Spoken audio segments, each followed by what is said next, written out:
અને જ્યારે એ પ્રાણ જ્યારે ઉલટમાંથી જ્યારે સુલટ થઈ જાય અને સુલટ થાય એટલે પછી એ બ્રહ્માંડનું રહસ્ય તો લાવે, પણ સાથે સાથે તમારી અંદર જે તમારું આ મસ્તક છે, એમાં જે નાનું મગજ છે, અને એમાં જેટલી બ્રહ્માંડમાં વસ્તુઓ પડી છે, જેટલો બ્રહ્માંડમાં પાવર પીડ્યો છે, એટલો જ પાવર તમારી અંદર પીડ્યો છે.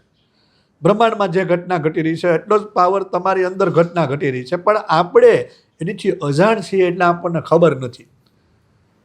એ જે બ્રહ્માંડમાં જે વસ્તુ પડી છે, આ એક નાનકડે એવું મગજ, આમ આપણું મસ્તક છે ને, મનુષ્યનું મગજ એક સેમ્પલ છે બ્રહ્માંડનું નાનું.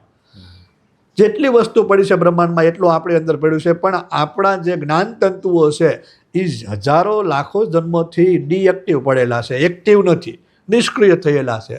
હવે જ્યારે સુરતા જ્યારે જાગી જાય અને પ્રાણ જ્યારે ઉલટમાંથી સુલટ થાય ત્યારે એની એક્ટિવિટી આવે, સુરતા જાગે, સૂક્ષ્મણાનો પ્રવાહ થાય. કારણ કે તમામ ઇન્દ્રિયોના વિષય મન, બુદ્ધિ, ચિત્ત અને અહંકાર જ્યારે એ વિષય શાંત થાય ત્યારે એ જ્ઞાનતંતુઓ છે એ સક્રિય થવા માંડે. અને જે આ બ્રહ્માંડમાં જે મહાપુરુષો સંતોએ જે આ રચનાકાર કોણ છે, આનો બનાવનાર કોણ છે, આ તમામ જે રહસ્યો છે એ ઉજાગર મનુષ્ય અહીંયા બેઠો બેઠો એને જાણી શકે. મેડિકલ સાયન્સ એમ કે મનુષ્યના જ્ઞાનતંતુઓ એટલા છે કે એક પછી એક એને કાઢી કાઢવી અને તમે મૂકો તો ચંદ્રમા ઉપર શું ઘટના ઘટે છે અહીંયા બેઠો બેઠો જોઈ શકે ચંદ્રમા ઉપર. એટલી તો ખાલી જ્ઞાનતંતુઓની તાકાત છે. પણ